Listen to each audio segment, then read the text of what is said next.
자신의 설명이 잘못 전달됐다는 유시민. 그는 이번에는 직접 그림을 바로잡고 언론이 놓친 핵심을 꺼냈습니다. 나라를 뒤흔든 동그라미 3개. 유시민은 무엇을 잘못 설명했고 언론은 왜 이토록 열광했을까요? 답을 할까요, 제가? 저는 이미 존재하고 있는 갈등, 표출된 갈등이 왜 일어나는지를 이해하고 설명하는 하나의 도구를 제안한 거예요. 네. 제가 그 갈등을 만든 게 아니고요.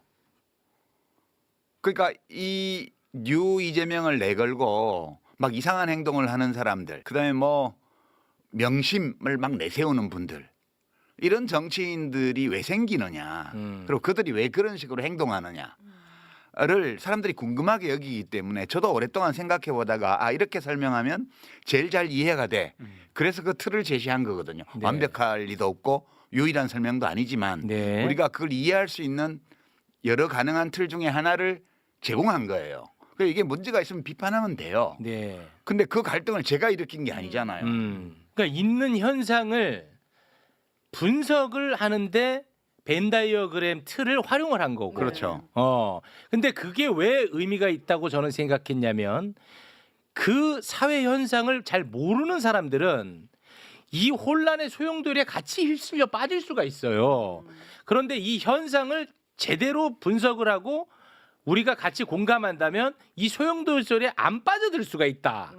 저는 그런 측면에서 의미가 있다고 봤거든요. 이게 많은 사람들에게 받아들여지면 유효한 분석틀이 되는 거고 네. 그 받아들여지지 않으면 그 폐기되는 거죠. 근데 지금 유튜브 이제 저널리즘이나 혹은 재래 언론 쪽에서 나오는 걸 보면 진짜 쓸데없는 말을 한 것 같아 내가. 근데 아닐걸? 아니걸.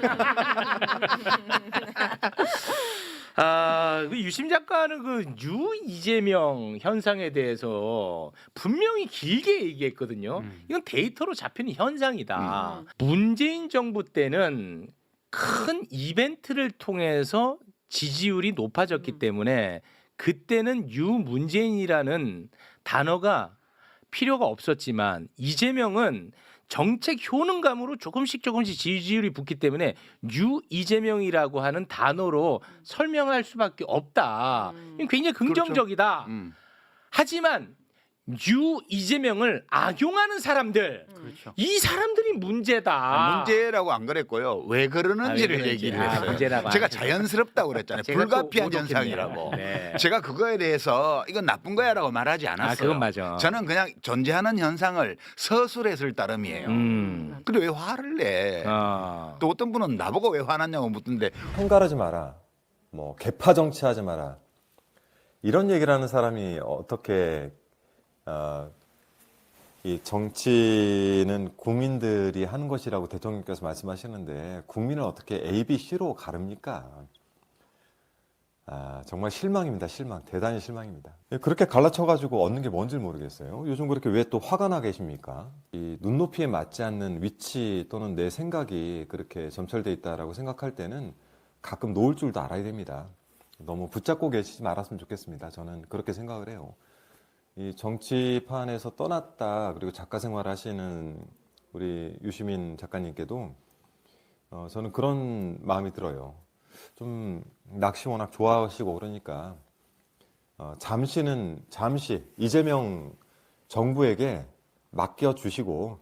화 안 났어.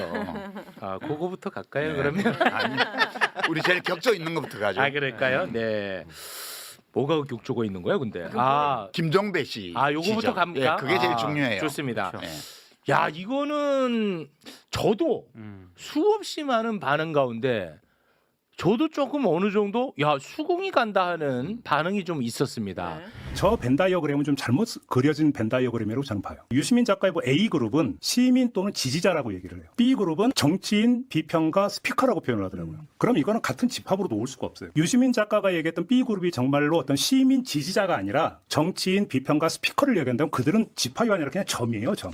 자, 김종배 씨의 이 비평, 저는 고개가 좀 끄덕거려지더라고요. 어떻게 보셨습니까? 예, 이제 김종배 씨가 지적한 점은 타당한 지적이에요. 저게 제가 꼭 그렇게 말한 것은 아닌데 저렇게 받아들일 수 있는 소지가 있게 제가 말을 했어요. 그러니까 제가 욕심을 부린 건데 원래 이 벤 다이어그램은 이제 정치인들 그러면 전 정치인들과 연계되어 있는 또는 그들에 대해서 비평하는 비평가들 또는 그들을 어찌 보면 대리한다고까지 말할 수 있는 이른바 스피커 이런 사람들을 분석하기 위해서 제가 그린 틀이었어요. 네. 근데 얘기를 하다 보니까 일반 당원들 디멘전, 그러니까 차원이 다른데 그쪽도 설명하는데 이걸 좀 썼어요. 제가 말로. 중간 이제 순간적으로 잠깐 썼죠. 예, 그러다 보니까 A는 일반 시민 혹은 당원, 그다음에 B는 이제 직업 정치인, 뭐 비평가, 스피커 이렇게 서로 차원이 다른 두 집단을 한 평면에 걸어놓고 비평을 한 게 문제 아니냐 이 지적이에요, 그죠? 네, 맞습니다. 타당한 지적이죠. 제가 그렇게 하지는 않았지만 그렇게 받아들일 수 있는 소지가 있었어요. 좀 정리를 해야겠어요. 네, 요거 정리는 좀 한번 해주십시오. 그래서 우선 김종배 선생 말대로 그 차원 혼동을 하면 안 돼요. 그러니까 이 지난번에 했던 이제 더 안 그릴게요. 그 벤 다이어그램에서 사실은 A하고 B하고 같은 크기로 그렸잖아요. 네. 근데 실제 정치 현장에서는 A 동그라미가 좀 더 작고 B 동그라미가 더 커요. 그리고 교집합도 꽤 넓어요.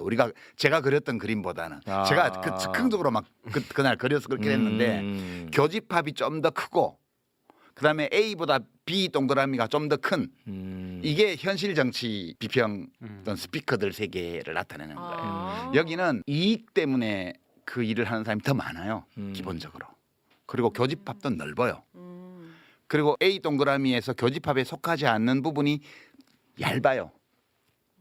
이게 왜 그러냐면 한 예를 들어 볼게요. 제가 김영삼 대통령이 1991년도에 3당 합당을 했습니다. 그때 민정당하고 통일민주당하고 신민주공화당 JP 이 셋이서 당을 합쳤습니다. 그때 몇 명이 안 따라갔죠? 기억도 잘 안 나실 거예요.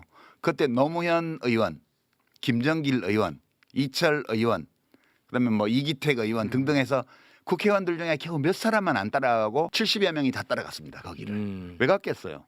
이익이 되니까. 이익이 되니까. 거기를 안 따라간 사람들이 A 성향을 강하게 가지고 있는 C 안에 있지만 A 성향을 강하게 가지고 있거나 아예 A 쪽에 있었던 사람들이에요. 네, 극소수군요. 그러니까 자기가 여기 안 따라가면 낙동강 오리알 된다는 거 뻔히 알면서도 도저히 이건 나의 가치에 반하기 때문에 따라갈 수 없다. 그걸 보고 이제 견리사이라고 그래요. 이익을 볼 때는 의를 생각하라는 옛성현의 말씀이에요. 그게 적어요. 그 숫자는. 그거는 예나 지금이나 항상 적어요. 그 적기 때문에 공자 맹자 선생님들이 이익보다는 의로움을 중시하라고 늘 가르친 거예요.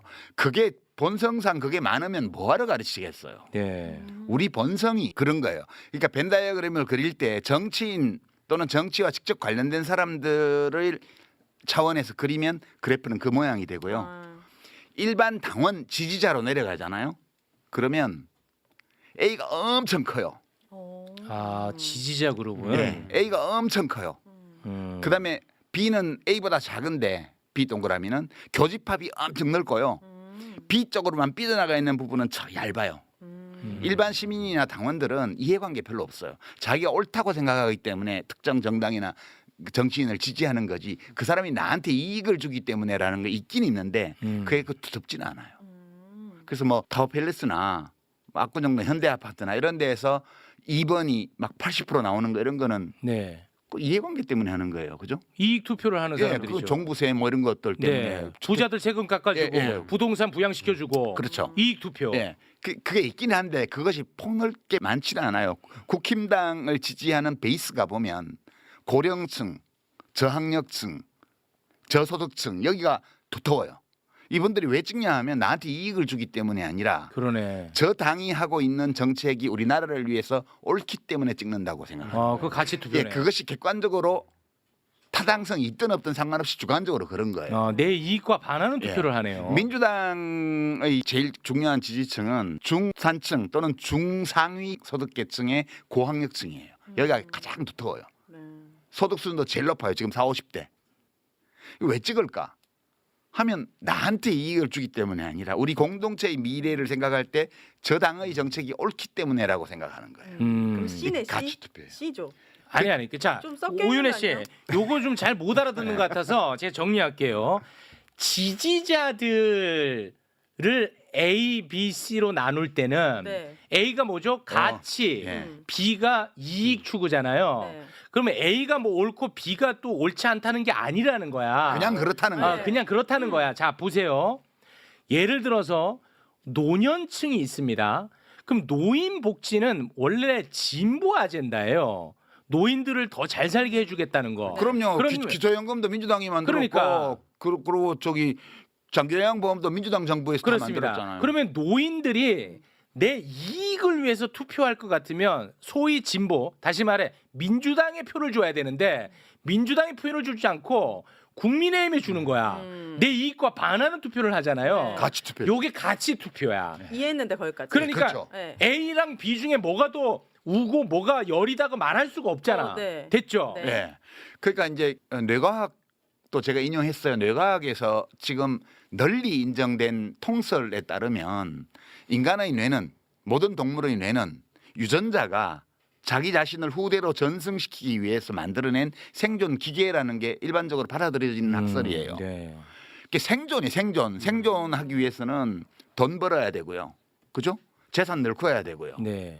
그리고 무슨 학위, 명문대학 가서 학위 따야 되고요. 그렇죠. 그렇잖아요. 네. 그리고 권력 얻어야 되고요. 네. 또 명예에도 생존에 유리하잖아요. 그렇죠. 이런 거를 지향하는 게 인간의 기본이에요. 네.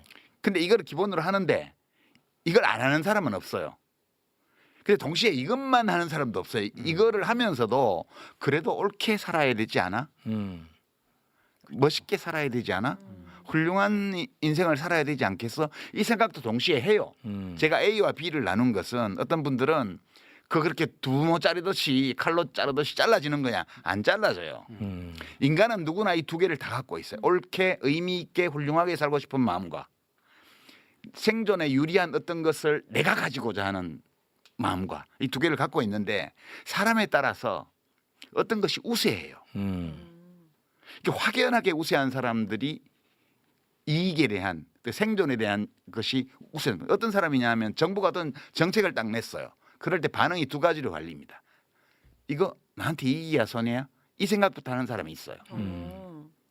이게 세상이 좋은 거야 나쁜 거야? 이 생각부터 하는 사람이 있어요. 이게 어떤 생각을 먼저 하느냐는 거예요. 물론 이게 옳은 거야 아니야 먼저 떠올리는 사람도 근데 나한테는 이게 이익이야 손해야도 생각해요.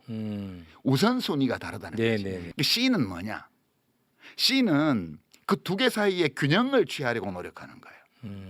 그러니까 사회적 약자에 대한 공감을 심하게 해버리는 사람은 마더 데레사나 마하트마 간디나 이런 사람처럼 돼버려요. 그러니까 이 종교 성인들이 다 그런 사람들이에요. 극단적으로. 그 반대쪽이잖아요. 반대쪽이 윤석열 같은 사람. 네. 돈이 뭐 몇 조 있으면서 또 뭐 탈세하고 이런 사람. 그런 사람들이 B의 극단이에요. 이게 전혀 다른 종이 아니에요. 이걸 가지고 무슨 우생학이다 이렇게 말하는 사람도 있고 좀 듣고 말을 하세요. 듣고 내가 말을 하는 거를. 그렇게 나눈 거고요. 이 C는 그 두 마음을 다 가지고 있는데 늘 살피는 거예요. 이게 지나치지 않을까. 네. 어느 쪽으로. 그래서 공감하면서도 제한하죠. 내가 어디까지 뭘 해줄 수 있지? 그래서 마더 데레사처럼은 안 되고 기회 있을 때 기부를 한다든가 봉사를 한다든가 이렇게 하는 거예요. 자기 할 수 있는 만큼. 제가 결론은 그거였어요. C가 굉장히 넓게 포진하고 있는 사회는 좋은 사회가 될 가능성이 많고 근데 C가 제일 많지 않아요? 전 상식적으로 C가 제일 주변에 많은 것 같은데. 정치권에는 그렇지 않아요. 아 정치권. 정치권에는 약간의 그 A가 있고요. 그다음에 상당한 규모의 C가 있고요. 근데 B가 제일 많아요. 제가 겪어본 바로. 그래서 정치권에? 100년 전에 그 독일 사회학자 많이 인용하죠. 막스 베버. 막스 베버는 A와 B를 어떻게 나눴냐면 A에 속하는 또는 최소한 C에 속하는 정치인을 정치를 위해 살아가는 사람. 그다음에 A, C를 제외한 나머지 있잖아요. 네. 요 사람들을 정치로 살아가는 사람. 정치로 살아가는 사람. 네, 정치로 살아가는 사람. 그래서 이 분류를 다른 식으로 하는 사람들은 정치인과 정치 자영업자 이렇게 표현하기도 해요. 이 분류법은 굉장히 오래된 분류법이에요. 네. 용어가 달라서 그렇지.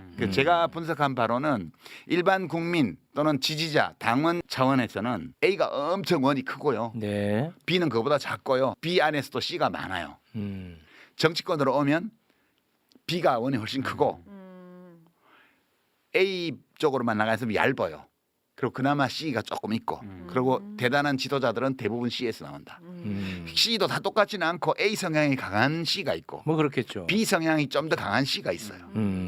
그런 차이가 있기는 하지만 기본적으로 C에서 지도자가 나올 때 사회가 안정되고 잘 발전할 수 있다. 그게 저희 결론이었어요. 네, 맞습니다. 여기 뭐가 문제가 있기에 골프 문제하냐 뭐 네, 우생학하냐. 우생학하냐 이런 얘기가 왜 나오는지 난 그러니까 우리가 비평을 할 때는 상도덕을 최소한 지키자고 매불쇼 조회수 1은 올려주고 비평해야지. 싫거든. 매부쇼 조회수 1 올려주고. 1도 안 올려주고 어떻게 비평을 하냐고. 제가 여기에다가 오늘 하나라도 한번 비판해 봐야지 하고 12가지를 적어왔거든요. 네. 실제로 앞에서 설명을 들으니까 네. 하나도 반박을 못하겠어. 아 진짜 유시민을 위한다면 지금 반박을 해줘야 돼. 그래서 제가 준비를 엄청 열심히 했거든요. 밤새. 어. 말이 되는 걸 어떻게 해요? 비판도 중요하지만 오늘 사회에서는 비판과 반대로 동의되는 부분은 동의할 줄 아는 점들도 저는 필요하다. 저는 그렇게 보고 있습니다. 네. 아 근데 저는 굉장히 좀 흥미로웠던 현상 중에 하나가 지난 방송에서 유시민 작가가 실제 이름을 거론한 사람들도 존재해요. 네. 세 사람 정도 있었죠. 예. 근데 그분들은 뭐 사실 기분 나쁘잖아. 자기들이 먼저 거론했어 이런다. 그 사람들은. 아 이거 참 그. 예. 일단은 이 얘기부터 좀 잠깐 하고 싶어요. 유시민의 영향력은 예전 같지 않다고 이야기한 사람들은 그 발언은 좀 처리할 필요가 있다.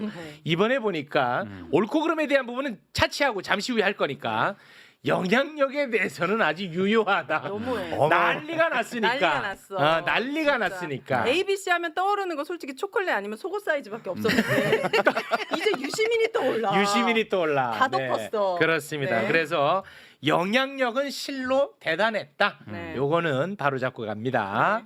오늘 굉장히 날카로운 얘기를 많이 해야 되니까 시작은 좀 훈훈하게 시작을 해볼까 합니다.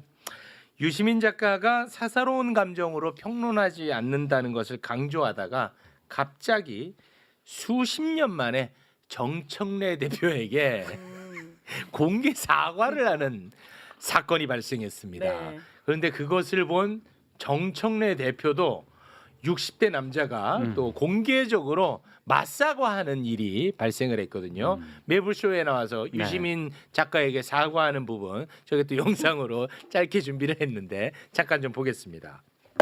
이해찬 총리가 저희 둘에게 주고 간 선물이죠. 5일 내내 같이 있었거든요. 일단 너무 놀랬고 그리고 너무 웃겨가지고 그랬어요? 웃음은 나는데 웃어서는 안 될 것 같은데 유시민 작가가 미안합니다. 오.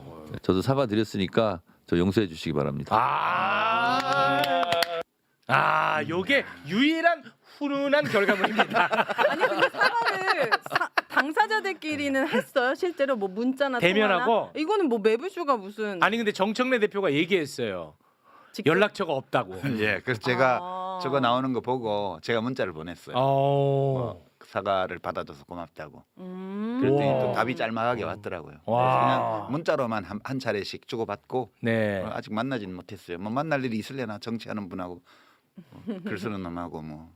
와. 훈훈했네. 유일한 유일한. 훈훈한 결과물. 네. 나머지는 다 각이 서 있습니다. 난리 났죠. 난리 났습니다. 근데 네. 아직까지도 많은 사람들이 도대체 뭘 가지고 두 분이 그건 몰라요. 지극히 개인적인 게 궁금해. 그건 몰라. 그러나 우리 둘 다 무덤까지 가지고. 알겠습니다. 알겠습니다.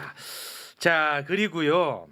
지난번 방송에서 유시민 작가가 이런 이야기를 합니다. 대한민국의 수없이 많은 평론가들, 논객들을 향해서 게으른 평론에 대해서 지적을 했어요. 야, 그런데 이번에도 정말 매불쇼를 그냥 아예 보지 않고 어마어마하게 화를 냈던 사람들이 너무 많이 발생을 했어요. 그렇죠. 야, 난 이걸 보면서 정말 너무 안타깝던데 저는 그걸 보면서 어떤 생각을 했냐면 유시민이 무슨 말을 해도 너가 하는 말은 다 틀렸어 라는 마음의 준비가 돼 있는 것 같아. 이미 어. 그거는 약간 우리 작가님 개인적인 걸 떠나서 뭔가 쌓인 게 지금 터진 거예요? 아니면은 지금 ABC에 불만이 생긴 거예요? 저는 아, 약간 그 ABC랑 관련 없고 그쵸. 유시민이 그러니까 듣지도 않고 보지도 않고 유시민이 너가 무슨 얘기를 하더라도 나는 화낼 준비가 돼 있다. 그래서 사고 난 경우가 많았어요 이번에. 제가 인생을 얼마나 잘못 살았으면 많은 분들에게 그런 감정을 가지게 했을까요? 그건 아니죠. 아니, 그래도 그 논평을 하는 사람들이 그런 태도를 취하는 건 잘못된 거죠. 제가 그래서 반대로 한번 생각을 해봤습니다. 유시민 작가님이 그 열심히 설명해 주셨던 종이 한 장의 A, B, C를 제가 만약에 이 자리에서 했으면 이렇게까지 이슈가 됐을까? 아, 이슈가 아니라 편집이 됐을 거예요. 죄송합니다. 네, 죄송합니다. 초면에 죄송합니다. 편집 또는 독한 중간에 최우 씨가 정리해 주시고요. 오늘 처음 뵀거든요. 죄송합니다. 네. 그래서 딱 그 정도로 저는 보고 있다 이렇게 네. 전해드립니다. 그래서 참 개인적으로 많이 아쉬웠다 그 점이. 네. 심지어 매불쇼의 이번 바로 그 딱 앞부분 그조차도 보지 않고 유시민 작가를 비난하는 사람들도 많이 있었는데 그 중에 하나가 바로 이 책에 대한 이야기였습니다. 아, 이 책에 대해서 분명히 유시민 작가는 나 재능 기부한다고 그쵸. 얘기했거든. 네. 그런데 또 너 장사로 나왔냐? 너가 경제적 이득을 보지 않느냐라고 맹비난을 하더라고. 너무나 안타까웠습니다. 그 덕분에 책 광고 한 번 더 들어갑니다. 네. 제목 아 근데 책이 나왔네요 그 네. 사이에. 예, 사랑이 오늘 인쇄소에서 떨어졌어요. 이거. 사랑이 오. 있으니 사라 집디다 네. 이런 책이네요. 저도 아직 안 읽어봐가지고.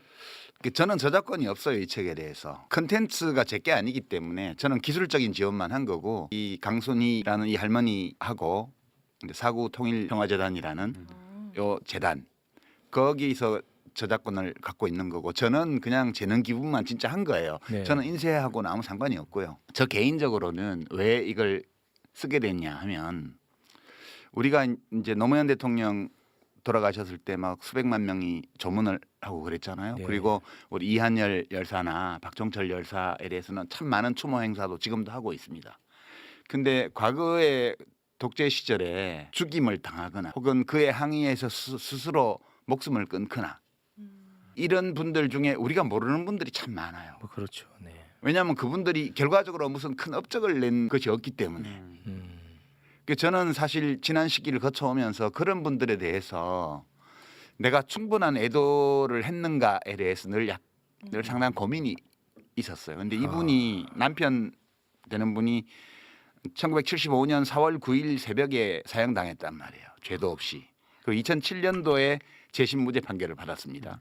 근데 그 8분을 박정희 정권이 대법원 확정 판결이 나고 나서 24시간도 안 되어서 4월 9일 새벽 5시 반에 첫 번째 사형 집행을 했고요. 오전 8시 반까지 30분 간격으로 8명을 하나하나 끌어내서 서울구치소에서 사형 집행을 했습니다. 그 이제 우홍선이라는 분이 4번째로 사형당한 분이고 이 저자가 이 구술 녹취록의 주인공이 그 부인이세요.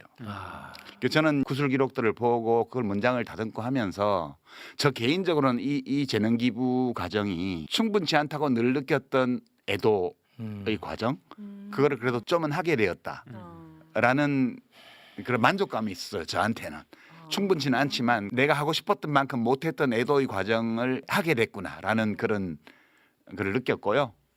이제 우리 시민 여러분들도 그 점을 생각하면서도 애도할 방법도 모르겠고 네. 애도를 표현할 기회도 없고 이랬던 분들이 많으실 거라고 봐요. 이 이야기는 그 사건에 관한 이야기만 담고 있는 것이 아니라 그 강순희라는 어떤 한 사람의 일생에 대한 그 사람의 인생에 대한 얘기를 담고 있어요. 그래서 저는 인생 철학적으로도 굉장히 읽을 만한 책이라고 봤고요. 굉장히 이제 소위 말하는 멜로적인 요소가 많아요. 그 연애 이야기, 처음 만났을 때 첫 데이트 이야기, 이제 그다음에 뭐 남편이 준 쌍가락지의 행방 이런 등등 해서 정말 그 하나하나가 어떤 소설이나 영화감이 될 만한 작은 스토리들이 안에 되게 많아요. 예, 그래서 이 책을 읽으면서 그런 애도라는 것은 우리가 어떤 것을 상실했을 때 그것을 받아들이는 과정을 말하는 거거든요. 애도가 충분치 않으면 각자의 마음에 짐이 남아요. 그 그늘이. 그 그늘을 없애려면 적절한 애도의 과정을 밟아야 되거든요. 그래서 네. 우리 현대사에서 억울하게 희생당한 분들에 대한 애도의 시간으로서 이 책을 읽는 것이 상당히 괜찮을 것 같다는 생각이 제가 자료를 보면서 들어가지고 네. 글 쓰기로 했던 거거든요. 아유. 그래서 뭐 제가 자신 있게 권합니다. 네. 예, 이것은 윤석열의 12.3 계엄이 성공했더라면 다시 왔을지도 모를 오래된 미래였어요. 우리에게. 그렇지. 아, 예. 오래된 미래였다. 야, 예. 참 예쁩니다. 작가야. 제가 성역이라고 아. 말씀드리니 알겠죠? 야, 요거는 좀 수긍이 된다. 제가 못하는 걸 하는 분이세요. 너무 감사하고 네. 그리고 삶 자체가 진짜 그때도 제가 말씀드렸지만 품격이 있습니다. 네. 네. 이런 유시민을 왜 그렇게까지 미워하는지는 솔직히 제가 좀 동의가 안 됩니다. 이런 얘기하면은 또 저도 같이 욕 먹겠지만, 네. 유시민 작가님을 미워한다기보다는 유시민 작가님 하면 떠올려지는 어떤 그런 사람들 때문에 유시민 작가님이 타격이 된 게 아닐까? 이런 누가 생각도 해요. 떠올려지는데요? 김어준 씨. 아 이거 똑같이. 그러니까 뭔가 쌓여왔던 그 답답함이. 아, 그래요? 괜히 이제 그분은 이제 다른 방송도 안 나오시니까 어. 제 친구들도 유시민 작가님은 김어준 지키려고 이러나 막 이런 얘기도 막 하기도 하고 약간 막 떠올라서 더 그렇게 되는 건가? 그러면 아주 짧은 그런 질문. 의심 그러니까 김어준 밑에 나를 놨다는 거예요. 우리 MC민도 웃을 수가 없는 게 지금 팀 김어준이라고 불리고 계세요. 제가 이 얘기도 내가 수차례 얘기를 했습니다만 굉장히 그 논쟁적으로 굉장히 큰 이슈마다 저는 항상 논조가 달랐다는 거. 내가 이걸 언제까지 설명해야 되냐. 안 듣는다니까 아무리 설명해도. 그래서 정말. 욱하는 거 보니까 최욱은 분명 B다. B욱이다. 이제 이렇게 또 됐어요. 네. 자, 뭐 B, A 또 나오네요. 네. 알파벳. 네. 우리 자, 오늘 격조 있는 이론 서비스를 하기로 한 거 아닌가? 그렇습니다. 네. 네. 자, 그러면 지난번 방송이 나간 이후 반응들에 대해서 유시민이 답하는 형식으로 진행을 하면 될까요? 네, 좋죠. 오, 아, 네네네. 네, 좋습니다. 근데 유시민의 답에 앞서서 저는 개인적으로 굉장히 좀 속상하고 안타까웠던 평가가 뭐냐면 이제 어느 정도 안정 국면으로 가는데 유시민 너가 다시 또 갈등을 부추겼다. 아 맞아요. 요게 저는 개인적으로 가장 좀 가슴이 아팠던 대목입니다. 자, 그분들이 화를 내는 것은 나는 동의 여부를 떠나서 이해가 돼요. 그렇죠. 근데 일절 거론하지 않았던 사람들 중에서도 뭐 엄청나게 화를 많이 내는 사람들이 있더라고. 그거는 참 굉장히 흥미로운 아까 현상이었습니다. 얘기했잖아요. 자꾸 떠오르니까 이건 유시민 작가님에 대한 어떤 개인적인 불만보다는 네. 그거에 대해서 좀 쌓여있던 불만들이 그렇습니까? 떠오르고 약간 A에 대한 약간 위선을 느꼈던 사람들도 뭔가 거기에 이제 뭔가 투영돼 있는 것도 같고 이게 막 하루아침에 생긴 그런 불만은 아닌 것 같아요. 오래된 불만이 네. 이걸로 표출됐다고 보시는 거군요. 저는 그런 느낌이 들더라고요. 네. 그러면 그 말 나온 김에 바로 그 친문 세력의 귀환에 대해서 이야기를 좀 한번 해보죠. 왜냐하면 누가 했는데 그 얘기를? 아니 그러니까 저한테도 어. 저는 그 휴대전화 2개 쓰는데 하나의 휴대전화는 예전부터 저를 사랑했던 분들이 알고 있는 번호라서 여론 수렴 기능으로 남겨둔 게 있어요. 근데 그분들이 저를 좋아했던 사람들이란 말이에요. 근데 유시민은 친문 세력을 귀환을 위해서 저렇게 방송 나오는 건데 너는 언제까지 그렇게 마이크를 줄 거냐라고 엄청나게 많이 연락이 왔어요. 그래서 제가 딱 질문 하나를 던집니다. 알겠습니다. 그럼 유시민 작가가 저렇게까지 욕먹으면서 친문 세력의 귀환의 도구가 된다면 유시민에게 도움이 되는 게 뭡니까? 라고 했더니 다 연락을 안 줘 나한테. 답을 못해. 없어. 그러니까 그렇지 않나? 저한테도 많이 했던 얘기고 그 맥락을 보면 매불쇼에 나와서 얘기를 한 부분이 있지 않습니까? 그 얘기를 한 부분에 대해서 최욱 앵커가 가장 또 민감해하는 이 조불쇼의 그 당사자인 조국 혁신당 대표가 또 바로 페이스북에 그거를 인용을 하면서 그러니까 맞아요. 그런 흐름을 보면서 이거는 뭔가 다 연결돼 있구나. 뭔가 의도가 있고 음. 어떤 정치적인 의도가 분명히 개입돼 있는 것이다라고 의심하는 분들이 꽤 많았습니다. 그러니까 그때 친문 세력의 부활이라는 거는 조국의 대권 도전을 돕는 거다. 그런 뜻으로 받아들이는 그런 맥락도 거죠. 좀 있는 것 같고요. 맥락도 들어가 네. 있고. 근데 조국은 안 죽었는데 이미 살아 있는데 왜? 또 이렇게 하면 또 조국 살렸다고 또 욕먹겠네 또. 그러니까 죽은 친문 중에 누구를 살리는 게 친문 부활이야? 음. 이렇게 물어봐요. 문재인 대통령은 퇴임하실 때 거의 50%의 국정수행 지지율을 상태에서 퇴임하셨어요. 네. 그 저는 개인적으로 문재인 대통령이 인격적으로 우리 모든 대통령 우리가 겪었던 대통령이나 정치인들 중에 가장 완성된 분이라고 제가 늘 얘기를 해왔고 네. 지금도 저는 그 문재인 정부를 제가 해서 일은 안 했지만 문재인 대통령을 되게 좋아해요. 제가 지금도. 이슈가 이슈인지라 그런 얘기를 좀 짧게 하세요. 네. 그런데 문재인 이슈가 대통령이 이슈인지라. 부활해야 될 이유도 없고요. 그다음에 소위 친문을 자처하면서 막 나대다가 집단적으로 망한 사람들이 있었잖아요. 지난번 총선 때. 근데 그분들은 부활할 수가 없어요. 어차피. 그분들은 폭망했죠. 예, 폭망해가지고 부활을 요구하는 사람도 없고 부활이 가능하지도 않아. 네. 끝났어 거긴. 그래서 이제 최민희 의원 정리로는 그거는 친낙계다. 친문이 아니고. 친이낙연계. 그러니까 이제 문재인 정부 때 그 주류가 이해찬 당대표를 따르는 쪽이 한 갈래가 갔고 한 갈래가 이낙연 씨를 따르는 갈래가 갔는데 이낙연 씨를 따랐던 갈래들은 총선 대선을 거치면서 다 망해버렸다 여기는. 부활할 가능성도 없고 요구하는 사람도 있고 없고 원하는 사람도 없고 부활할 역량도 안 돼. 네. 그런데 뭘 부활시키는 거야? 그러면 조국 대표가 그렇지. 맞나 보네. 그래서 그 맥락에서 지난번 어. 합당 파문 때 네. 저를 또 공격을 엄청 네. 했잖아요. 네. 근데 그것 때문에 제가 최진봉 교수한테 봤냐고 했는데 또 화를 내시더라고. 근데 제가 최진봉 교수한테 뭐 억하심령을 가진 건 없어요. 네, 없고 좋아합니다. 유쾌하게 생각합니다. 제가 이제 최진봉 교수가 그 국대 토크 하시잖아. 네, 와. 조회수가 많지 않지만 제가 보거든요. 부지런하셔. 잠깐 이거 보세요. 네, 근데 국대 토크에 보면 출연자가 뭐 김영민 목사도 있고 뭐 많아. 출연자가 와서 제가 정청래 대표하고 짬짬이 해가지고 합당을 추진하다가 망했다. 이 기조로 말을 하는데 최진봉 교수가 그거에 대해서 브레이크를 안 걸더라고.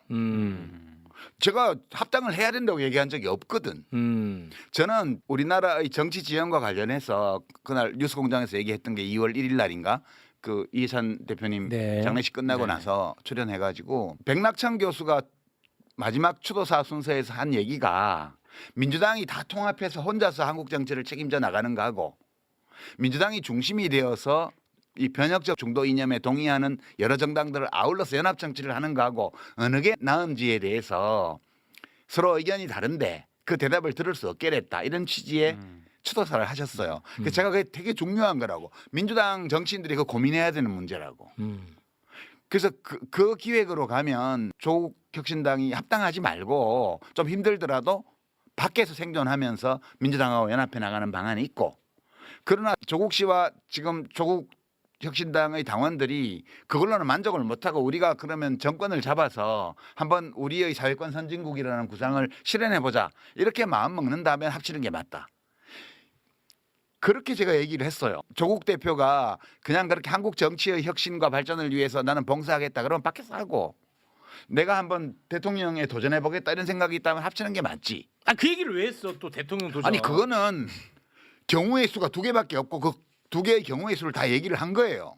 저는 꼭 합당하는 게 바람직하다고 생각하지 않아요. 네. 근데 이제 그렇게 얘기를 한 걸 빌미로 잡아서 네.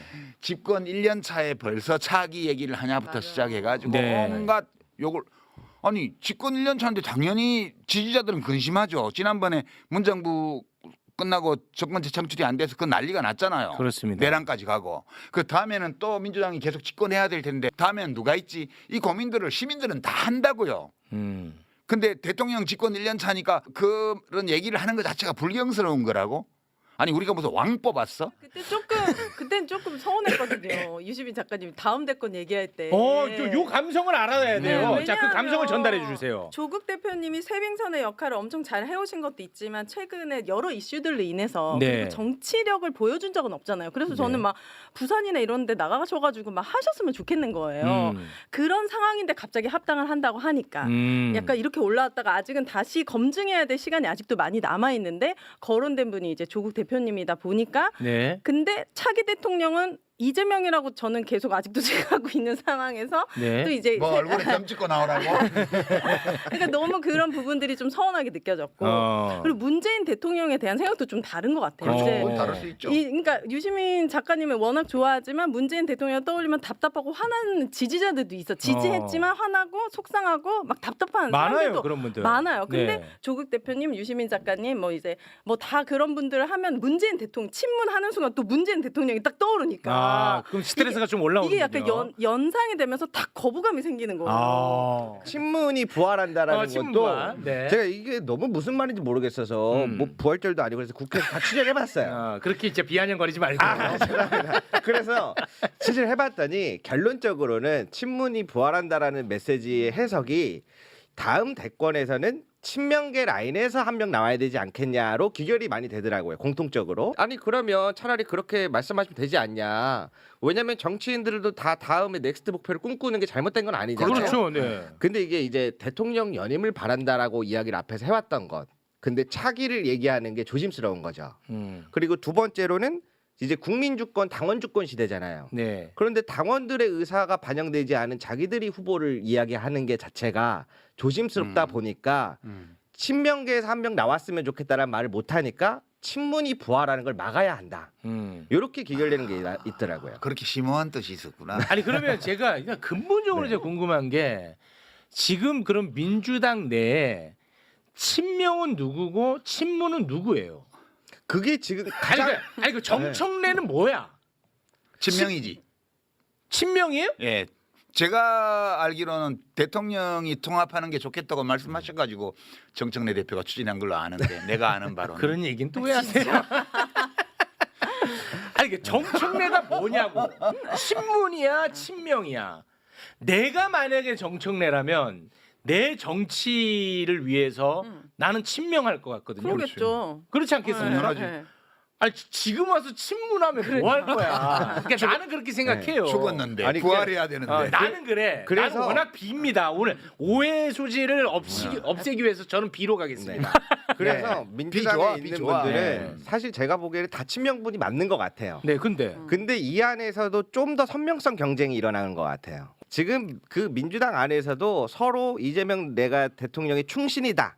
라고 하는 이 선명성 경쟁에서 좀 더 나를 친명으로 부각시킨 사람들이 나타나고 있고 그래서 뭐 이제 팀 이재명 그 외에는 팀 김어준 이런 식으로도 지금 여기까지 이 현상들이 전 이어지고 있다고 그러니까 봐요. 내가 지난주에 얘기한 게 바로 이 얘기잖아. 네. 정확했다니까요. 왜 유 이재명을 내걸고 누구를 공격하냐 이거야. 그거는 이제 지금 김대호 기자가 얘기한 저건데 저거를 내가 약간 벤다이어그램이라는 그런 시각적인 도구를 통해서 얘기를 했던 거고 그런 거에 불과해요. 근데 사실 뭐랄까 그 친명에서 나와야 된다? 그거 안 돼요.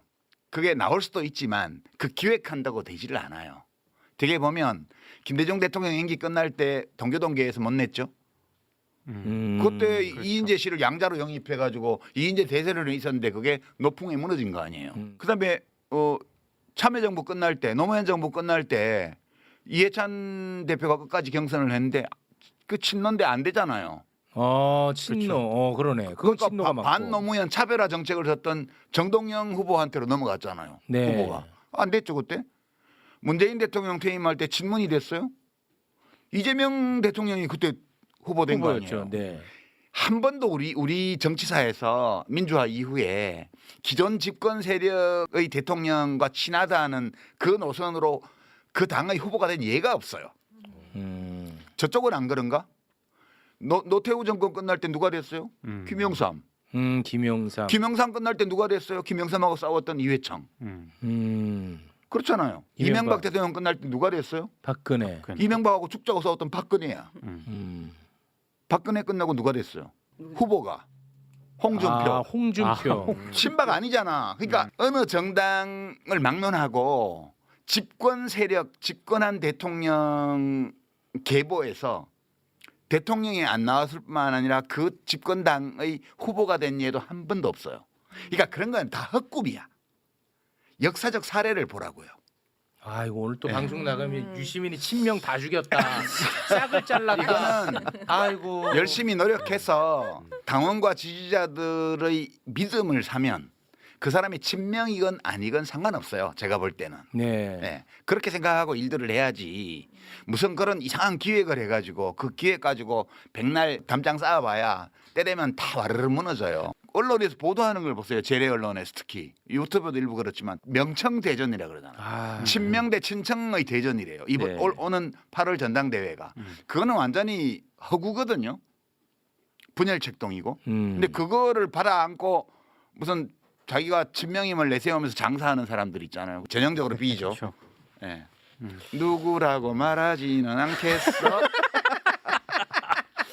아 오늘 쇼츠 짤각이 네. 너무 많이 나오는데 지금. 그래서 저도 이제 생각 드는 게 뭐 친명이든 친청이든 다 같이 이재명 대통령을 아마 응원하고 그렇게 힘쓰시는 분들이 많을 텐데. 다 그래요. 네, 그래서 너무 그렇게 구분을 짓지 않았으면 좋겠는데 오늘날 제가 지켜보면서 느낀 점들은 이게 사람의 마음을 얻는다는 게 쉽지 않잖아요. 네. 앞으로 있어서 당권 싸움에서도 그렇고. 근데 저는 다 응원하고 싶은데 마음을 얻기 힘들다고 사람의 마음을 좀 흔들진 않았으면 좋겠다. 아. 그렇게 전해드리고 싶습니다. 네. 문재인 대통령 때 친문이라고 나댄 사람들이 그 뒤에 어떻게 된지 보세요. 전형적인 B그룹의 행태를 보이다가 다 망했잖아요. 네. 그렇게 되면 안 된다고. 예. 그러지 마시라고 제가 그렇습니다. 얘기하는 거죠. 예. 예. 그래서 그 벤다이어그램으로 다시 돌아가자면 B의 성향이 너무 극단적으로 강력한 것에 대한 호루라기를 불었다. 이 정도로 정리하면 되겠죠. 호루라기 부른 건 아니고요. 그건 아니에요. 그냥 비평하는 사람으로서 그냥 얘기한 거예요. 저는 민주당원도 아니고 그냥 얘기한 거예요. 뭐 어떤 사람들은 그러더라고. 민주당에서 뭐 옛날에 당직 좀 한 적이 있고 이런 젊은 분들인데 종편이나 이런 데 많이 나오잖아요. 그 유시민 작가는 한 번도 민주당 당원적이었던 적이 없습니다. 맞아. 내가 민주당 당원이면 내 말이 뭐 틀리고 맞고 하는 거요? 그건 상관이 없잖아요. 비평이라는 거는 그 비평 내용의 합리성과 정합성과 일관성이 문제인 거지. 네. 제가 민주당 당원이었던 기간이 얼마건 그게 아무 상관이 없잖아요. 네. 그러니까 새싹이 되려고 노력하는 그 민주당 소속에 비평하는 분들 정신 좀 차리세요. 그런 쓸데없는 얘기 좀 하지 말고 공부들 좀 하시고. 네. 그 이거는 제가 또 개인적으로 궁금한 부분인데 이번에 ABC 벤다이어그램과 관련해 가지고 대한민국 언론이 이란 전쟁 이상으로 무게감을 두고 다루더라고요. 제가 트럼프보다 더 못된 놈인가요? 아니 진짜 그 정도 수준으로 다뤘어요. 저 지금 작가님 손만 보여요. 동그라미 하나 더 그리면 세계대전 일어날까 봐. 아니 진짜 저는 이거는 굉장히 궁금해요. 지금도 왜 이렇게까지 언론은 여기에 열광하는지. 저도 그 질문 꼭 드리고 싶었어요. 이게 진짜 재밌는 현상 아니었습니까? 요거를 실제로 이제 민주당 당원들이나 지지자들을 갈라치는 수단으로 쓸 수 있다고 보는 거예요. 아, 근데 그렇게 되지 않아요. 저는 보통의 그런 당원들이나 지지자들은 이 벤다이어그램을 정치인들을 대상으로 한 거로 이해했다고 보고요. 그렇겠죠. 예, 이해했다고 보고요. 그렇겠지. 그 이것이 뭐 그런 일반 시민들의 마음에 큰 영향을 주는 건 아니야. 아, 저렇게 들으니까 이해가 되네. 그 정도지. 그러니까 뭐 그렇게 해봐야 헛일이에요. 뭐 그렇게들 하나 몰라. 아, 그러면 언론이 여기에 대해서 열광했던 이유는 뭔가 좀 진영을 흔들 수 있을 거라는 기대감. 에다가 이제 김어준까지 한 패키지로 묶어서 좀 보내버리자 이런 것도 좀 있는 것 같고. 그 예컨대 지금 재래 언론사에서 하는 유튜브 정치 비평 프로들이 있잖아요. 네. 그게 이제 TV조선은 유병수 뭐 무슨 펀치인가 그런 거 네, 있고 네, 네. 엄튜버 엄성섭 씨가 하는 거 그런 게 이제 회사 차원에서 밀어주는 거잖아요. 네. 그다음에 한국일보에서 얼마 전부터 하고 있는 이슈 전파사 이런 것도 있고요. 네. 뭐 이런 것들을 제가 또 봐요. 어떻게 하나. 진짜 구려. 그리고 조회수도 정말 빈약해. 그렇게 장사해갖고 장사 안 돼요. 거기 보면 거기서 주로 하는 게 비평가들 불러 모아가지고 갈라치기 하는 이런 걸 하고 있어요. 거기도 보면 지난주 우리가 했던 이 매불쇼의 벤다이어그램을 제대로 보고 비평하는 걸 한 건도 못 봤습니다. 제가. 저는 진짜 제 경험상 진행자 포함해서 요건 제 경험 안에서 딱 한 명 끝까지 매불쇼 봤구나 느꼈어요. MBC 새로 신설된 신설된 그 유튜브 채널이 있는데 어. 거기 이제 이지선 기자라고 그렇지 있습니다. MBC 그 기자예요? 기자입니다. 여자 기자. 그분은 끝까지 본 예, 거예요. 그분은 예. 티가 딱 나잖아요. 예, 예. 본 티가 딱 나더라고. 네. 네. 그리고 딱 어디 한 분. 종이신문도 서울경제인가 어디 우호적으로 기사를 쓴 건 아니지만 비판하는 기사를 썼는데 제대로 보고 비판했더라고요. 가끔 그런 게 있긴 해요. 네. 네, 그 사막의 오아시스 같은 거죠. 의견이 달라도 돼요. 비판해도 돼요. 그리고 김종배 기자 아까 우리가 모두 얘기했지만 그런 네. 것처럼 제가 오해할 수 있는 방식으로 오해를 일으키는 방식으로 얘기한 거에 대해서 네, 아주. 그렇게 지적하는 거 그런 건 되게 좋은 거죠. 예, 저도 굉장히 네. 좋게 봤어요, 그것도. 김대호 기자처럼 맨날 칭찬하는 거 저런 거 바라지 않아요. 김대호는 저는. 민망해. 그만해, 김대호도. 아니 동의되는 건 동의해야죠. 아니 왜 그러냐면 제가 사실 그래요. 이제 유튜브 생리상으로는 제가 나와서 떠들면 조회수가 잘 안 나와요. 근데 그 옆에 유시민 작가님을 딱 걸어놓잖아요. 조회수가 막 폭발적이야. 아마 그 달콤함에 다들 취하지 않았을까. 그래서 이제 내용을 동의하는 분도 동의하지 않는 분도 그렇게 해서 아마 유시민 작가님과 나란히 하고 싶었던 마음도 있었지 않을까. 좀 네. 그렇게 생각하고 있습니다.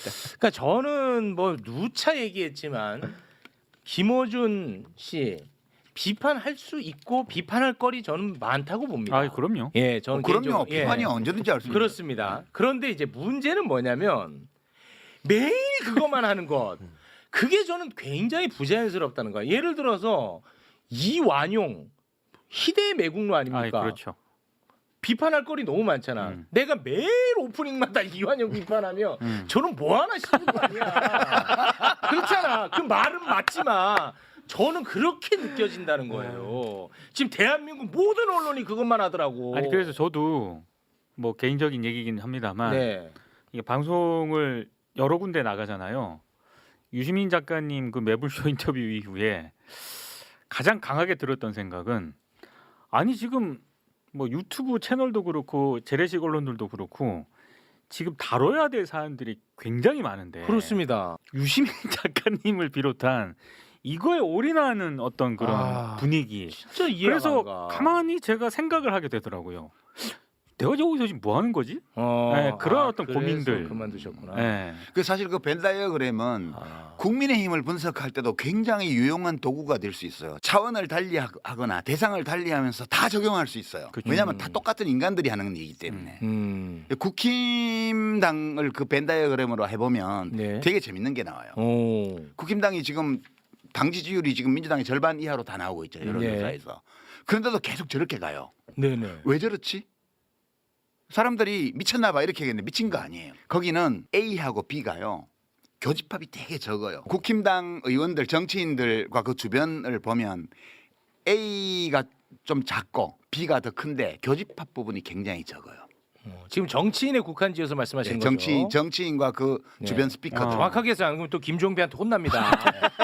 근데 그렇게 돼 있어서 굉장히 이념적으로 경직된 것처럼 보이잖아. 부정선거론 막 들먹이고 당 지도부도 윤석열하고 뭐 절연한다는 이상한 선언문 하나만 내고는 실제 인적 청산이라는 건 전혀 안 하고 있잖아요. 네. 당이 망해가는데도 왜 저렇게 가지라고 의아해해요 사람들이. 네네. 근데 그거 왜 그러냐면 거기도 이익을 중심에 놓고 하는 사람들이 많거든. 네. 압도적으로. 그리고 이념을 가지고 하는 사람들도 좀 있어요. 네. 근데 이때 이념은 그 이념이 뭐냐 성리학이냐 뭐 이렇게 욕을 하는데 그게 아니고 그 가치는 뭐든 괜찮아요. 그러니까 벤다이어그램을 민주당 상대로 그릴 때 하고 국민의힘 상대로 그릴 때 하고 대상으로 그릴 때 하고는 그 가치에 들어가는 내용은 달라요. 네, 그러나 이 스킴 그러니까 이 구조는 똑같아요. 거기는 좀 다른 게 들어있는 거죠. 그러면 국힘당은 왜 저렇게 됐지? 그게 민주당은 C가 그래도 좀 두텁게 있는 벤다이어그램인데 네. 국힘당은 C가 별로 없어요. 그렇게 된 이유는 이제 차원을 하나 내려서 지지층을 보면 여론조사표를 보면 지지층이 떠났어요. 지지층 중에서도 이익을 추구하는 원이 작아지고요. 가치 위주로 하는 원이 커졌어요. 그러니까 이 교집합도 작아요. 보수 이념 중에서도 제대로 된 보수 이념을 견지하려는 양쪽을 조화시키면서 이익과 가치를 조화시키려면서 하던 노력하던 분들이 다 떠났어요. 확 줄었죠. 예컨대 이제 뭐 정규재 씨라든가 조갑재옹이라든가 뭐 또는 정치권에서 보면 뭐 허은하 씨라든가 또는 김용남 전 의원이나 이런 분들이 다 떠났잖아. 김상욱 의원도 떠났고. 그러니까 그 교집합이 굉장히 작은 가운데 윤핵인을 가치로 하는 그 유권자 집단 또는 당원 집단이 커진 거예요. 이렇게 되니까 상층 정치인 레벨에서 어떤 일이 벌어지냐 하면 당권 경쟁을 하거나 공천 경쟁을 할 때 가치에 입각해서 하는 동그라미가 커진 여기에 맞춰야 이익을 얻을 수 있잖아요. 고성국. 그렇지.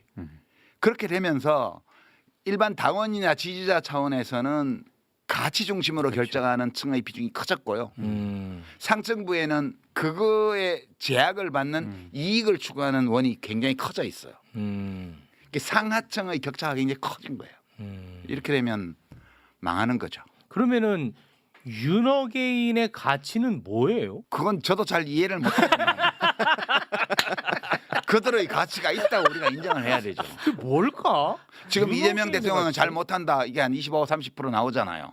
그다음에 뭐 호르무즈에 파병해야 된다도 좀 나오잖아요. 네. 그들의 가치가 있는 거예요. 거기. 그 사람들이 지금 당원 지지자 층에서 압도적 다수를 차지하고 있기 때문에 대구에서 여론조사하면 이진숙이 1등 나오잖아요. 그렇죠. 그러니까 국힘은 당원 베이스가 극단화돼 가지고 이익을 중심으로 의사결정을 하는 정치인들이 저렇게 가는 거예요. 그럴듯하지 않아요? 이 벤다이어 그러면 천하무적이라니까. 이 윤어게인 가치는 혹시 독재 권력 향수 뭐 이런 걸까? 그런 것도 포함되어 있죠. 이건 무슨 가치인지는 진짜 궁금하네. 늘 그 정도는 있는 것 같아요. 예컨대 뭐 방탄소년단이 광화문에서 공연을 했잖아요. 네. 거기에 지금 일본이 지은 중앙청이 그냥 있다고 생각해봐요. 그걸 김영삼 대통령이 폭파해버렸잖아요. 근데 그때도 반대하는 사람이 30%좀 있었어요. 그거 해체하는데 반대하는 사람이. 늘 그 정도는 있는 거예요. 근데 그들의 가치가 뭔지 난 잘 몰라요. 잘 모르겠지만. 그러나 가치가 있다는 건 인정해요. 왜냐하면 국힘당을 지지해서 얻을 이익이 한 개도 없는데 계속 지지하는 걸 보면 그러니까. 뭔가 가치가 있는 거죠. 그렇죠. 그들의 뭔가 저는 있는 그 거예요. 가치 중심 가치를 위주로 한다는 거지 오로지 가치만 추구한다는 거 아니죠. 그 가치 중심 가치 위주로 판단하는 그 원안에 어떤 가치냐는 뭐든 담길 수 있는 거예요. 네. 그러니까 뭐 저보고 무슨 80년대 이념에 gat혀 있다든가 그런 소리 하지 말라고. 네, 성리학 얘기도 나왔고요. 네. 그 무슨 노론소론 그런 거하고 상관없어요. 네. 그러니까 오늘 방송 이후로는 진짜 우생학 이런 얘기는 좀 사라졌으면 좋겠습니다. 예, 그 우생학이 뭔지 모르시나 봐. 영상을 틀려고 했는데 그렇게까지 하시니까 못 틀겠네요. 네, 그 우리가 창피해요. 그 보기가 그런 네. 것들은. 예. 알겠습니다. 자, 그리고 이거는 제가 뭐 편집을 할지 또 모르겠습니다만 뭐 다 해봐요. 뭐 네. 다 털어. 이제 또 그만 나올 거니까 이제. 김민석 총리와 아, 김현 의원이 유시민 작가의 매불쇼 출연을 두고 서로 이야기한 메시지가 언론사를 통해서 본의 아니게 여기 좀 노출이 됐거든요.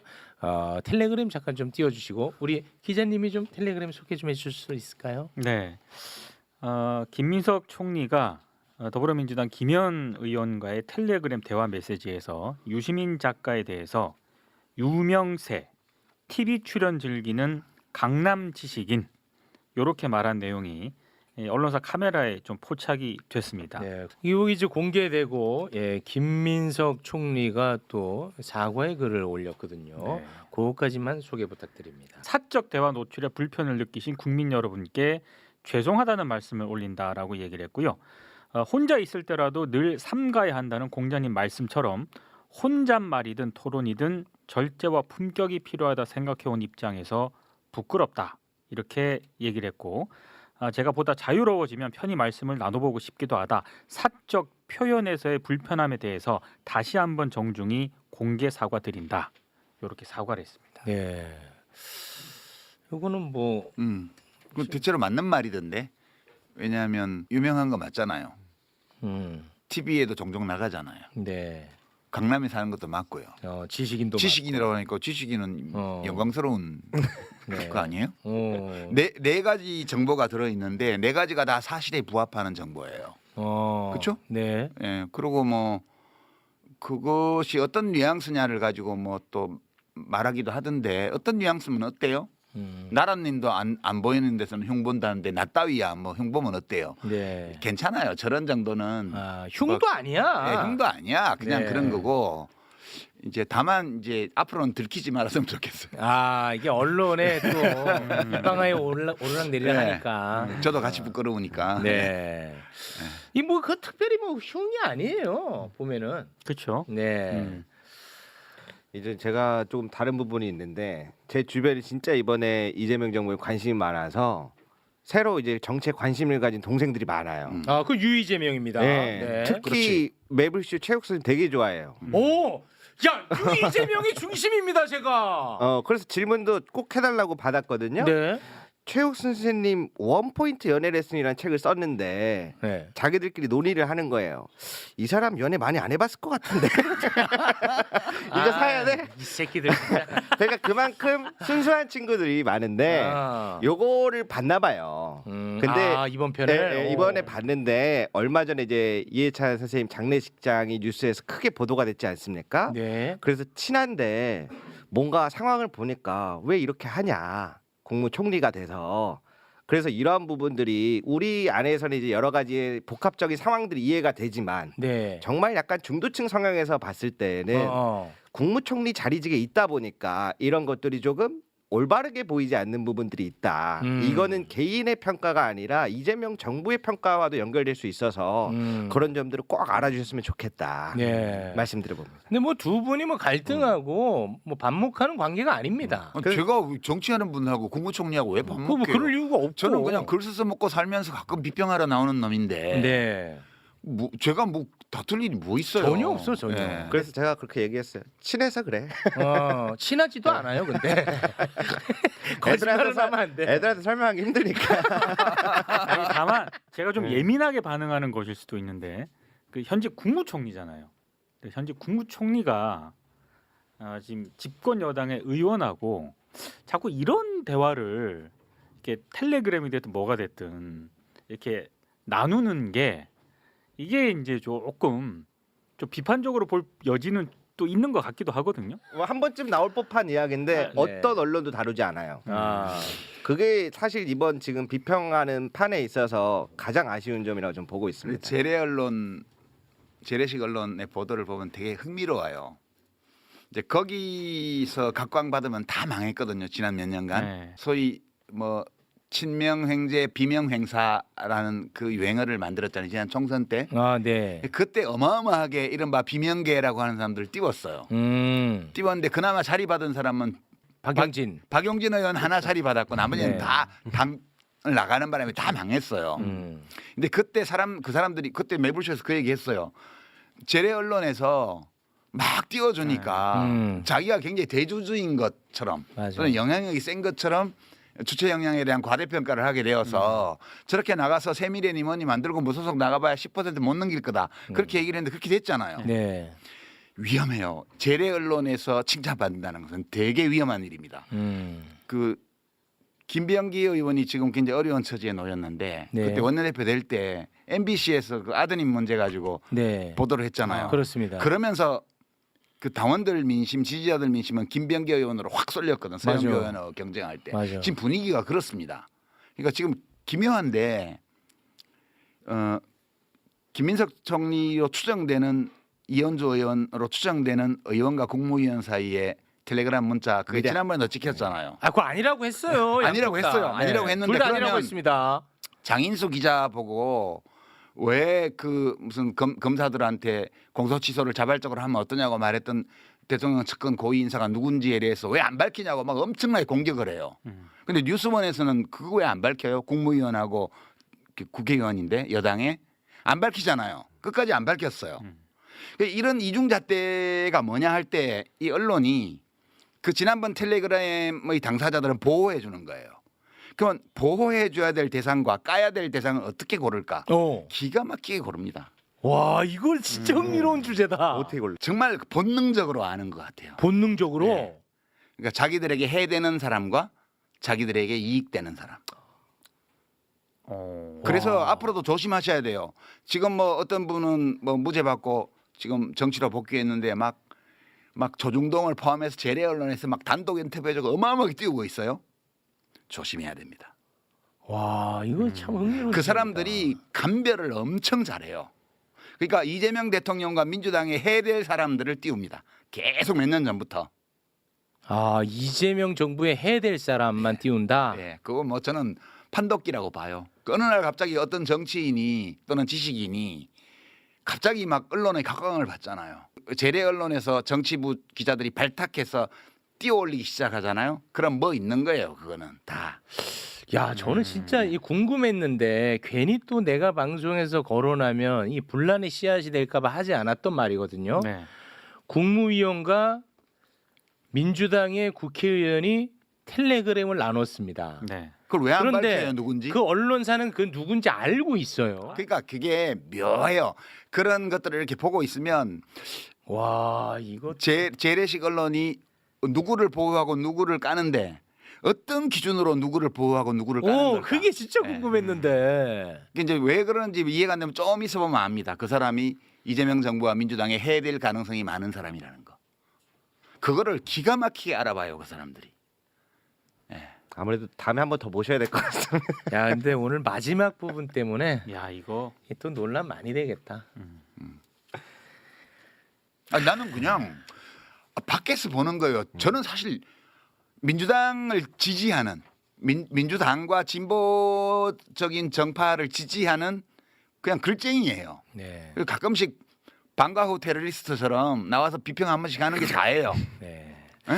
제가 마지막에 유시민 작가 잠깐 한번 편들어 드리자면 네. 유시민 작가가 호루라기를 불어줬던 정치인들이 있어요. 지난번에 누구냐면 김경수하고 박용진입니다. 조심하라고. 김경수 지금 위험하다. 착한 2등 전략으로 가라. 그게 저는 굉장히 효과적이었다고 보고 지금 그래서 또 다음을 노릴 수 있잖아요. 그럼요. 지금 잘 됐어요. 이제 잘 앞으로 또 됐잖아, 잘하면 또. 돼요. 예, 예. 박용진 의원 잘 됐잖아. 그럼요. 또 다음을 노려볼 수 있어. 그 박주민 의원 지난번에 내가 마음에 걸리던데 장난삼아 알고도 속아줬다 이러는데 좋아하는 마음이 없으면 알고서도 속아주지 않죠. 그죠? 박주민 의원 혹시 또 예민하시네. 그거 또 예민하시네. 서운해하실까봐 네. 제가 박주민 의원 뭐 경선 결과 어떻게 될지 모르지만 불리한 거잖아요. 지금 정원호 후보가 훨씬 유리하죠. 여러 가지 데이터를 보면 그래도 박주민 의원 제가 좋아하는 마음이 있으니까 알고도 속아준 알고도 거지. 속는 거지. 그 정도는 사람들도 다 알아들어요. 알아요? 예, 혹시 오해할까봐 네, 좋은 사람이잖아요. 저는 네. 좋은 사람을 좋아하거든. 알겠습니다. 근데 검찰 개혁 때도 호루라기를 불어주셨는데 그거 진짜 도움 많이 됐어요. 왜 그러냐면 저는 사실 이제 93년생이다 보니까 와. 우리 시청자분들에 비해서 검찰 개혁의 그 76년의 염원을 전부 다 느끼진 못할 거 아니에요. 아, 우리 딸보다 더 네. 젊으네. 아, 그래요. 네, 그래서 왜 이렇게 사람들이 검찰 개혁에 대한 염원이 높을까? 그래서 이제 제가 유시민 작가님 말씀을 듣고 찾았던 것 중에 마음에 들었던 문장이 슬픔도 노여움도 없는 자는 조국을 사랑하지 않는 자들이다. 그 사람 조국이 아니고. 조국이야 또. 내 나라 조국. 아니 저블쇼에 와서 그런 거 인용하면 안 되지. 짤 만들라고. 다른 뜻의 조국이긴 한데. 아 그래서 내 안에서 뭔가 표현할 수는 없지만 뭔가 마음이 들끓는 이유가 뜨거운 이유가 그런 거였구나. 그래서 저는 그 호루라기가 굉장히 많은 도움을 주셨다. 아, 감사하다는 말씀 드리고 싶습니다. 네. 저도 이분 뉴스 구독하고 있습니다. 주거니 받거니. 아니, 볼 것도 없는 채널. 알겠습니다. 자, 아주 그 여론에 대해서 민감하게 반응을 하고 잘 그거를 취재하시는 분이니까 오늘 방송 나가고 나서 논란이 될 만한 포인트는 어떤 부분들일까요? 논란을 만들고 싶은 사람들은 어떤 내용이든 만들 겁니다. 매불쇼 꼭 끝까지 보고 이야기해 주셨으면 좋겠습니다. 끝까지 보고. 네, 고맙습니다. 우리 기자님은 어떠셨어요? 제발 쇼츠나 짤만 좀 보지 마시고 어. 이렇게 시간을 조금만 투자하면은 네. 처음부터 끝까지 쭉 보실 수가 있습니다. 아니 근데 그것만 하는 채널이 있어요. 있어요. 예. 네. 음. 그것만 해. 예. 그래서 그래 그것만 보고 비평하면 안 된다고. 그러니까요. 네. 방송에 네. 나와서 비평을 하는 그런 역할을 하시는 분들 있지 않습니까? 그것만 보지 마시라. 제발 근데 이게- 좀 풀 영상을 좀 보시라. 근데 이게 참 재밌는 게 이 유시민 작가님이 지적을 한 건데 그 평론가 풀이 굉장히 넓지는 않잖아요. 그러니까 계속 한 사람이 이 방송 저 방송 다 다닌단 말이야. 그래서 참 재밌는 게 가장 열심히 봐야 될 직업군이 평론가인데 네. 평론가가 일반 대중보다 이런 영상들을 더 안 보고 평론할 수밖에 없는 것 같아. 시간적 여유가 안 되는 것 그렇죠. 같아. 그래서 평론가들은 진짜 다 안 봤더라고. 내가 느끼기에. 아니 그 지난번에 우리 아까 그거 얘기했나 지금 기억이 가물가물하네. 그럼 뭐 김대중 대통령은 A야 B야 C야 이런 거 묻는 사람도 있더라고. 그 C라고 얘기했잖아요. 그러니까요. 다 얘기해 놓은 거를 네. 왜 수업 시간에 딴짓하다가 와가지고 왜 안 가르쳐준 거 출제하냐고. 네. 그런 학생 비슷하더라고. 네. 그러면 안 되지 우리가. 이 사실 지난번 방송 잠깐 얘기를 하면은 제가 이제 지난번 방송 때 유시민 작가님 이게 같이 있었지 않습니까? 그래서 저는 힐링이 됐다 이런 얘기를 했잖아요. 네. 근데 그걸 가지고 또 그렇게 욕을 하더라고요. 그러니까 왜냐하면 야 넌 ABC 먹고 야 ABC 막 얘기 듣고 힐링이 됐냐 막 그러는데 제가 힐링이 됐다고 하는 그 맥락은 어떤 맥락이냐면 저는 처음에 검찰개혁 그 법안이 나왔을 때 내가 너무 예민하게 반응하나?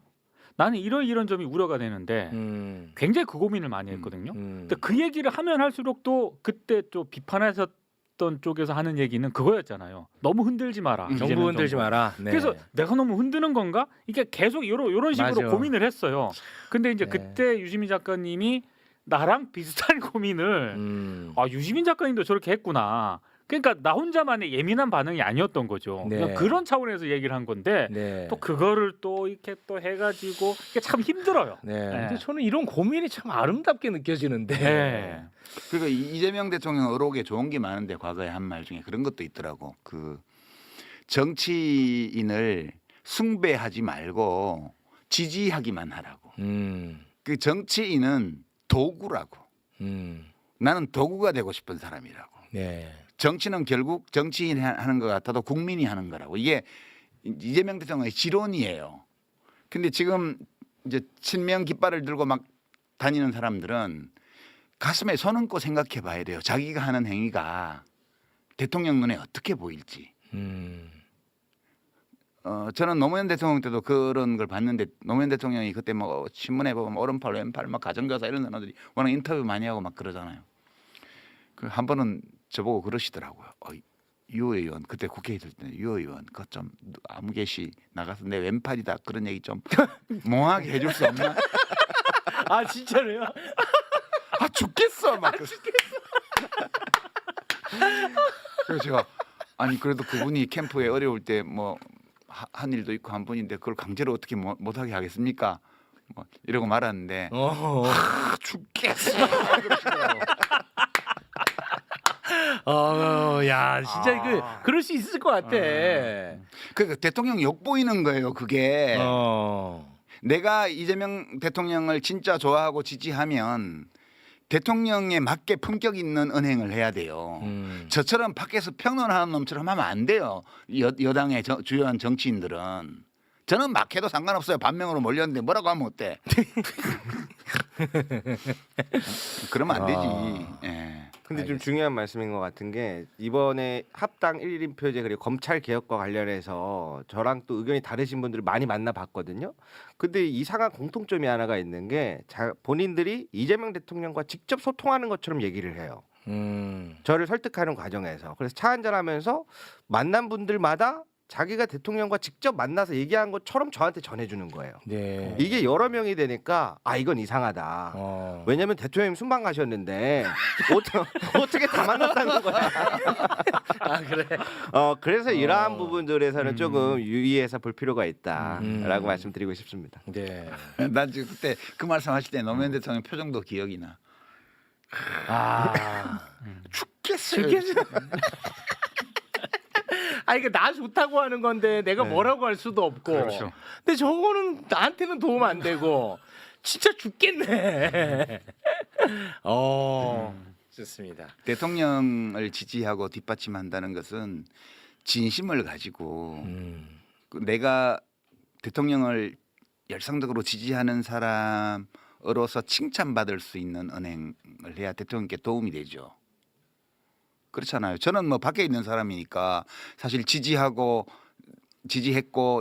있고 잘 되기를 바라고 있고 뭐라도 힘을 보태고 싶은 마음은 있지만 제가 그 안에서 일을 하는 사람이 아니잖아요. 네. 그러니까 저는 비평하는 사람으로서 가끔 제가 할 수 있는 일을 하는 거예요. 그냥 그 이 대통령 이재명 대통령과 이 정부의 성공과 집권당의 성공을 위해서 제가 판단하건대 이게 도움이 될 거야라는 일을 그냥 하는 거지. 네. 제가 무슨 영향력을 추구하거나 영향력 추구해서 뭐 하게요. 알겠습니다. 자, 그러면 오늘은 여기서 좀 마무리를 지어볼까 하는데 오늘은 진짜 별로 막 이렇게 논란이 안 될 것 같기도 한데. 아닙니다. 아닐까요? 알겠습니다. 자, 일단 오늘 여기서 마무리 짓겠습니다. 함께 해주신 세 분 대단히 고맙습니다. 고맙습니다.